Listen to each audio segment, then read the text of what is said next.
I'm Quackster, and this is Quack in the Dark.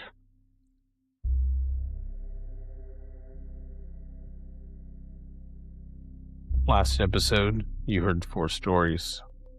Floor 0, last seen online, the man at the window, and the extra patient. Only one of them actually happened. 3 were fiction. If you found yourself changing your mind halfway through, you're not alone. Most listeners do. Because the real story doesn't always sound the most dramatic. It's the one that feels just believable enough to stay with you. Tonight, we separate fiction from reality. Our first story, Floor 0. An elevator stopping on a floor that doesn't exist. Doors opening to a dark concrete hallway. Footsteps running toward the car. That story was fiction.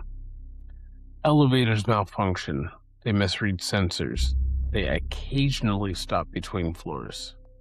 But building systems log every stop and door opening, every one, a hidden level with no record, no maintenance access, and no system log. That part was imagined. Still, if an elevator ever opens somewhere unfamiliar late at night, most people hesitate. And sometimes hesitation feels exactly like fear. In our next story, last seen online, a message from someone who has already passed away. A warning that prevents a tragedy. That story was fiction. Phones can delay messages. Profiles can remain active. Accounts can be accessed after someone is gone. But a message arriving at exactly the right moment to prevent a specific event, in this case, no documented incident matches that scenario.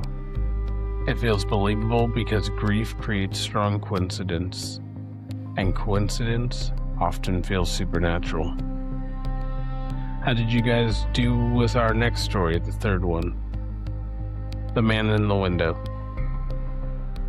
A janitor sees a man standing outside every night, then sees 2, then discovers there's actually no courtyard at all. That story was also fiction. Night shift workers frequently report visual distortions caused by fatigue and lighting conditions. Peripheral vision can misinterpret shapes. Reflections in the glass can create figures that appear solid. Low light can make empty spaces feel occupied. The brain fills in patterns quickly, especially after midnight. But in this case, there was no documented figure, no repeated sighting, just a story designed to feel possible and for your entertainment. Before we reveal our 4th story, I would like to ask you all for a favor, like I always do at this point in the show.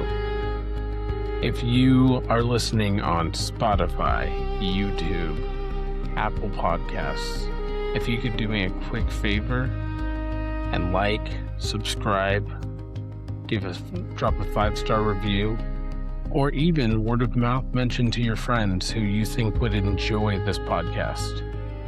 It would greatly help the show continue.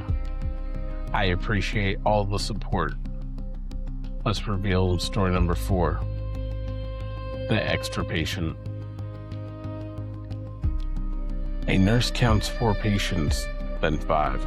Security footage shows an extra figure leaving the room. That story was true. There have been documented overnight hospital incidents involving unaccounted individuals inside patient wards. In at least one real case, security footage captured an additional figure in a monitor room that did not match any patient admission or staff entry. Admission attributed it to a recording error, but multiple staff members confirmed the miscount, and several requested transfers afterwards. Hospitals track everything, which is why an extra person with no record is so unsettling. So how'd you guys do with our stories? Were you able to tell the difference, or did we throw in an extra one to fool you? Join us in our next episode,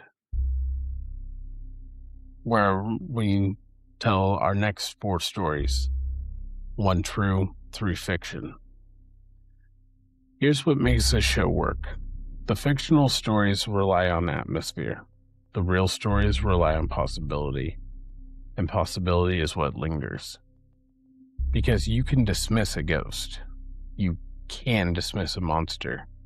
But an extra person in the monitored hospital room, that's so much harder to ignore. I'm Quackster, and this is Quack in the Dark.